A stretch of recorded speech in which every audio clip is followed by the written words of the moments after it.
రాజ్యాంగ నిర్మాత doctor BR Ambedkar జయంతి సందర్భంగా దేశంలో డిజిటల్ లావాదేవీల్ని మరింత విస్తరించే బృహత్ కార్యక్రమానికి ప్రధాని మోదీ శ్రీకారం చుట్టారు. నాగ్పూర్లో నీతి ఆయోగ్ నిర్వహించిన కార్యక్రమంలో ఆధార్ అనుసంధానిత భీమ్ యాప్ను ఆయన లాంఛనంగా ఆవిష్కరించారు. ప్రారంభించిన 4 నెలల్లోనే 1.9 కోట్ల డౌన్లోడ్లతో ప్రపంచ రికార్డు సృష్టించిన భీమ్ యాప్కు ఆధార్ అనుసంధానంతో డిజిటల్ చెల్లింపులు మరింత సౌకర్యవంతంగా మారతాయని కేంద్రం చెబుతోంది. భీమ్ ఆధార్ యాప్ ద్వారా వినియోగదారులు తమ వేలిముద్రలతోనే వ్యాపారుల వద్దకు వెళ్లి డిజిటల్ చెల్లింపులు చేయడానికి వీలవుతుంది.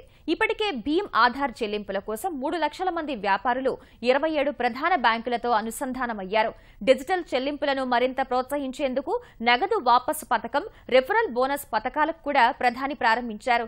ఈ 2 పథకాల కింద 495 కోట్లను ప్రోత్సాహకంగా ఇవ్వనున్నారు.